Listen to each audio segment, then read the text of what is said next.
El día de hoy está publicada en Proceso una información, una nota de Carmen Pizano que habla sobre lo que ocurrió en Salvatierra, en esta posada en la ex hacienda San José del Carmen, este horror, este verdadero horror, y la información que aporta es muy delicada. Carmen Pizano entrevistó a una persona que fue testigo de lo que ocurrió, y lo que dice es muy grave, es muy grave. Y ojalá de verdad haya una investigación sobre este suceso. Yo creo que por lo que dice y con la información que hay, con los testigos que hay, este caso lo tendría que atraer la Fiscalía General de la República. Ahora van a entender por qué. Antes de compartirles lo que publicó Proceso, quiero decirles que ayer estaba leyendo una información sobre este mismo evento, este suceso tan trágico del señor David Saucedo.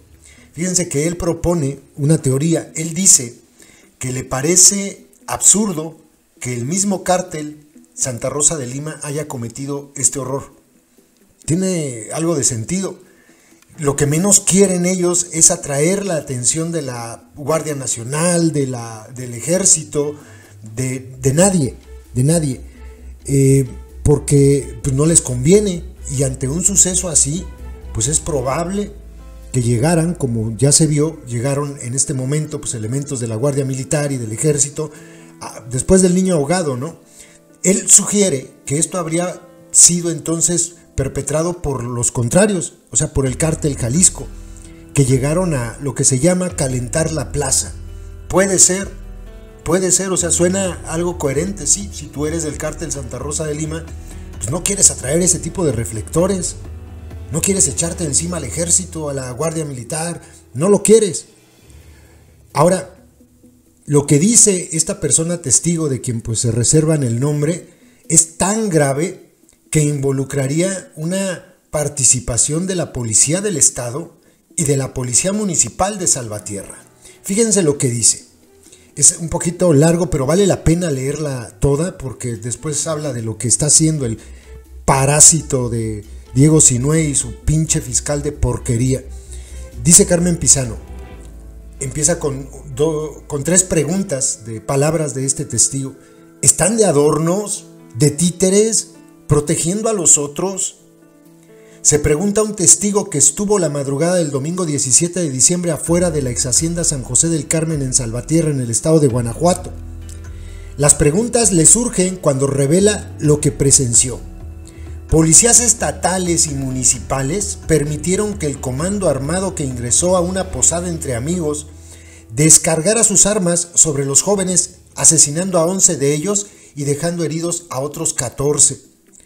La persona que aceptó hablar con Proceso, cuya identidad se reserva a petición expresa por el temor, obvio, de sufrir represalias, narró lo que él y otras personas vivieron esa noche afuera de la ex hacienda en el momento en que se desataba esta masacre, alrededor de las 3 de la madrugada.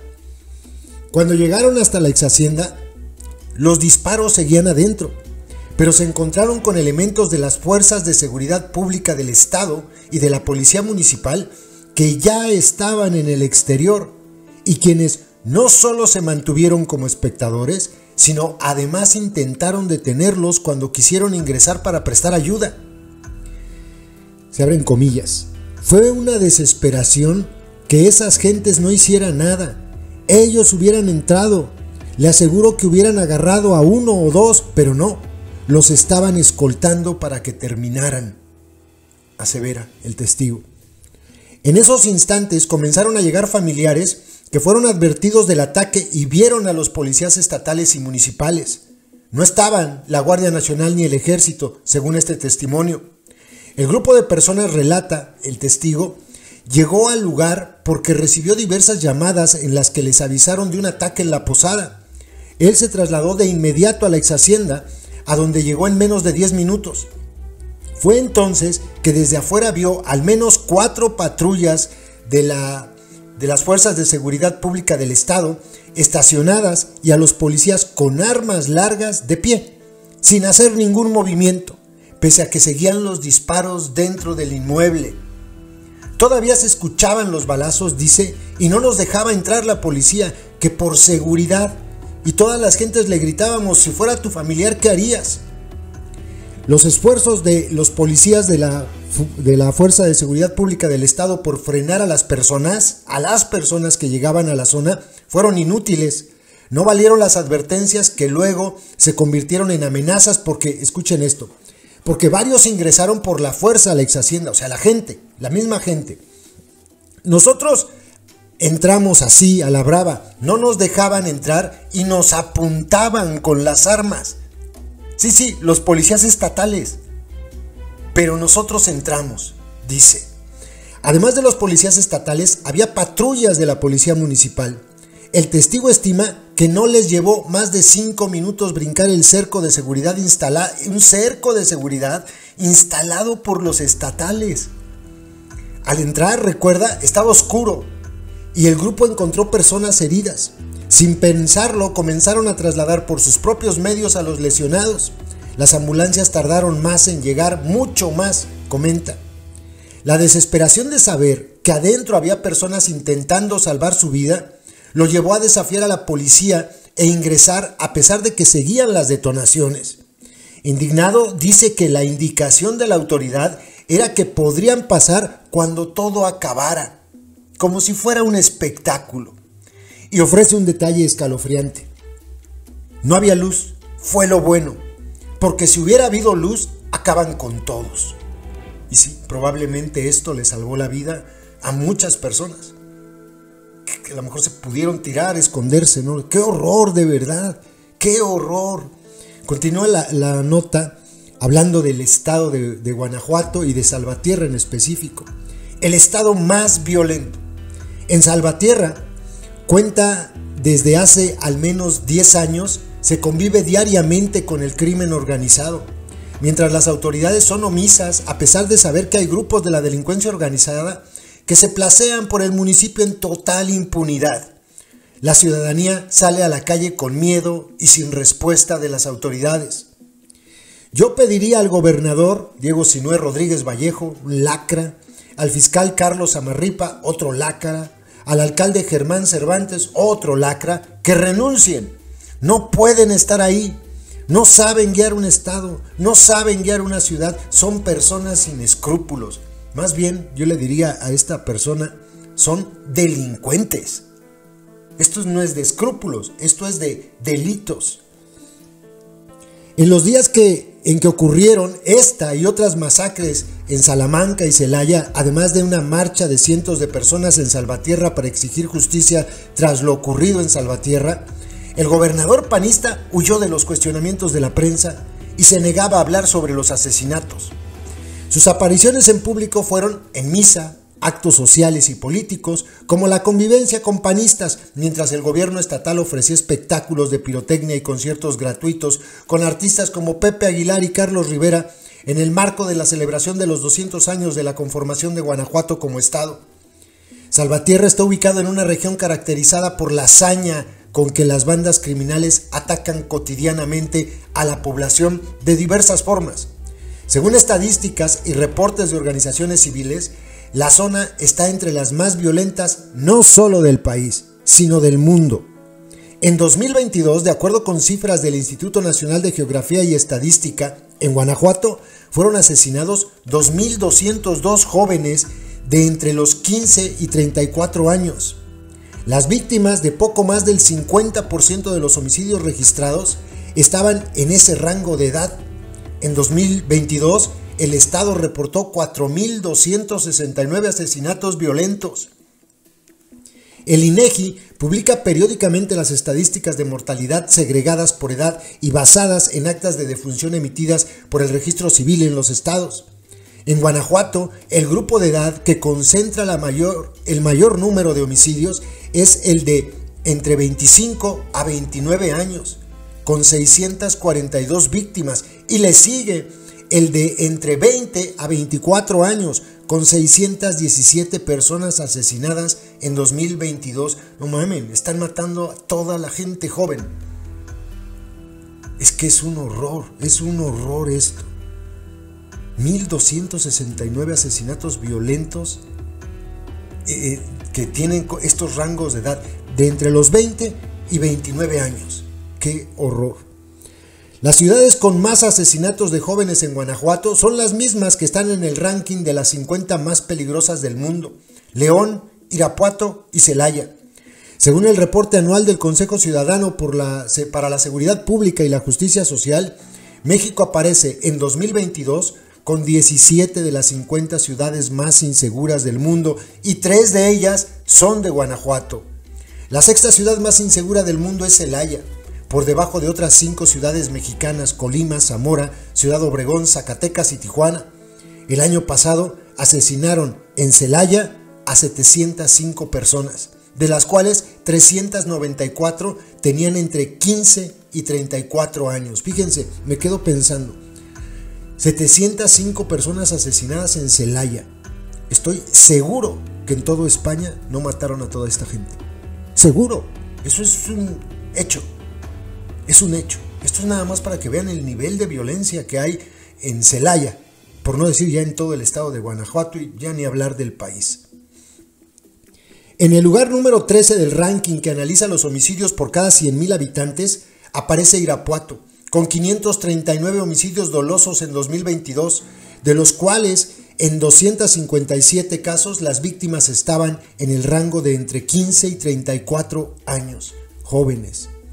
León, el municipio más poblado del estado, con poco más de 1.5 millones de habitantes, aparece en el lugar 38 de las ciudades más peligrosas en 2022, con 812 asesinatos violentos y en 424 casos las víctimas fueron también jóvenes. Amenaza a las juventudes guanajuatenses. En las primeras 2 semanas de diciembre, los asesinatos de jóvenes guanajuatenses movilizaron a cientos de personas. Exigieron un alto a la violencia que ha cobrado la vida de al menos 20 menores de 30 años en 3 masacres. La tarde del domingo 3 de diciembre, los cuerpos sin vida de 6 jóvenes, 5 de ellos estudiantes de medicina, fueron localizados en la colonia Primera Fracción de Crespo, en el municipio de Celaya. A principios de diciembre, en otro multihomicidio, las víctimas fueron 6 jóvenes menores de 30 años, los hermanos Jesús Virgilio y Fabián Orozco Mateos, su primo Pedro Mateos, José Eduardo Freire y Brian Amoles, todos estudiantes de medicina en la Universidad Latina de México. El sexto joven fue identificado como Luis Giovanni Juárez. Hasta 18 días después de la masacre de los 6 jóvenes celayenses, la Fiscalía de Guanajuato presentó detenido como presunto autor material de los asesinatos a Francisco Omar, el Virus. Este fue detenido en septiembre pasado por portar 40 dosis de cristal, pero salió libre. Vean nada más. Amistades y familiares de los estudiantes celayenses tomaron las calles y obligaron a las autoridades estatales y municipales a pactar compromisos por la seguridad de la comunidad estudiantil.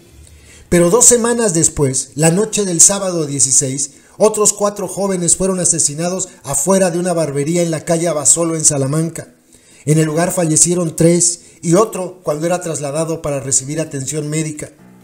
Unas horas después del ataque a la barbería, cuando se perpetró la tragedia de Salvatierra, los jóvenes se reunieron para festejar el inicio de las posadas en la ex hacienda de San José del Carmen. Minutos después de romper la piñata, la irrupción de un comando armado terminó con la celebración y los más de 50 asistentes corrieron en un intento por esquivar las balas.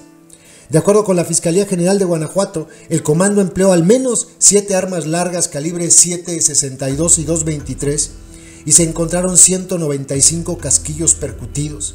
El motivo, dice la Fiscalía, fue una venganza porque el grupo de amigos no permitió que los desconocidos ingresaran a la posada. La dependencia también difundió horas después del ataque que habían muerto 12 personas.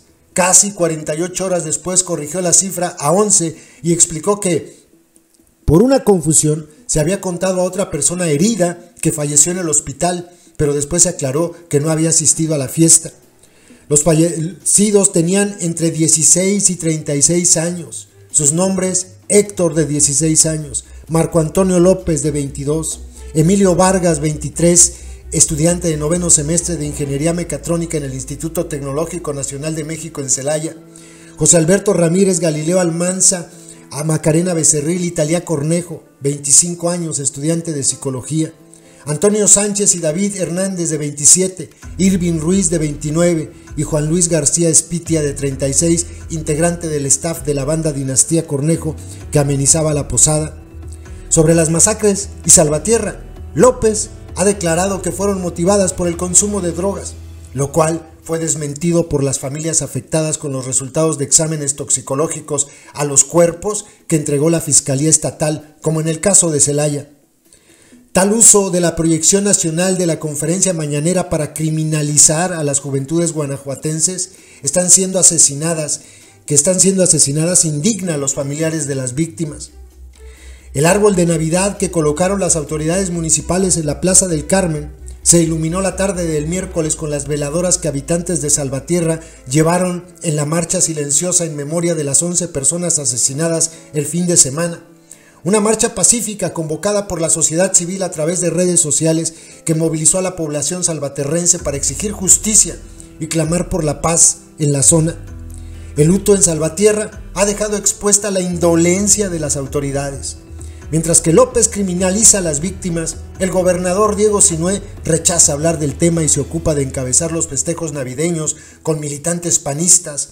Hace regalos a la Iglesia Católica y asiste a conciertos por los 200 años de la conformación de Guanajuato como entidad. Es decir, le vale madre lo que pasó. No mames, de verdad. Qué increíble, puercos políticos. Tras la masacre en la ex hacienda de San José del Carmen, el gobernador mantuvo agenda privada los primeros días. Reapareció en público para las celebraciones por los 200 años de Guanajuato. Primero acudió al Congreso del Estado para entregar premios estatales y ahí se le intentó cuestionar sobre los hechos violentos del fin de semana, pero se negó a responder con el argumento de que iba tarde a otra sesión solemne como parte de los festejos. Salió corriendo. Más tarde acudió a misa para celebrar los 200 años del nacimiento de Guanajuato como Estado libre y soberano, según la agenda oficial, acompañado del gabinete y titulares de organismos autónomos como el Procurador de Derechos Humanos, Vicente Esqueda Méndez. Entregó regalos al obispo y se retiró otra vez sin pronunciarse por la violencia que se vive en la entidad. Por la tarde, mientras se ultimaban los detalles en el escenario donde se presentaría la familia Aguilar, Pepe, Ángela y Leonardo, en un megaconcierto gratuito en la Plaza de la Paz, en el centro de Guanajuato, a 130 kilómetros de ahí, en Salvatierra, cientos de personas marcharon en silencio por las calles del centro de la ciudad en memoria de las víctimas de la masacre en la ex hacienda San José del Carmen. Un día después, el gobernador volvió a tener agenda pública en el municipio de León y nuevamente evitó hablar con los medios de comunicación sobre el multihomicidio de Salvatierra. Con ayuda de sus guardaespaldas, logró subirse a la camioneta sin dar declaraciones. Por la tarde, publicó en sus redes sociales la fotografía del gobernador Rodríguez Vallejo en una comida con diputadas y diputados locales del PAN, así como con el dirigente estatal del partido Eduardo López Mares, para celebrar el cierre del año, según la publicación del dirigente del partido en sus redes sociales. A 5 días del multihomicidio en Salvatierra, no hay detenidos. ¡Qué horror, de verdad! Esto está muy grave, esto es lo que publicaron en Proceso, es la nota completa que subió Carmen Pizano. Es muy grave lo que dice este testigo, es muy grave. La policía formó un cerco para que los delincuentes terminaran su labor y no permitían la entrada de ayuda y no ingresaron ellos. ¡Qué horror! Lo que están señalando es muy delicado. Es una colaboración de la policía estatal y de la policía municipal para esta masacre. No se puede investigar el propio gobierno. Es más, la Fiscalía del Estado de Guanajuato no lo va a hacer, porque sabemos que está encabezada por un delincuente que protege cárteles, que trabaja con ellos. ¿Ustedes creen que va a hacer algo? Un verdadero horror, de verdad. Hay que estar muy pendientes de lo que sucede en esta situación tan fuerte que vivió Salvatierra y que se vivió en Celaya y que se vivió en Salamanca. Qué triste lo que ocurre en Guanajuato.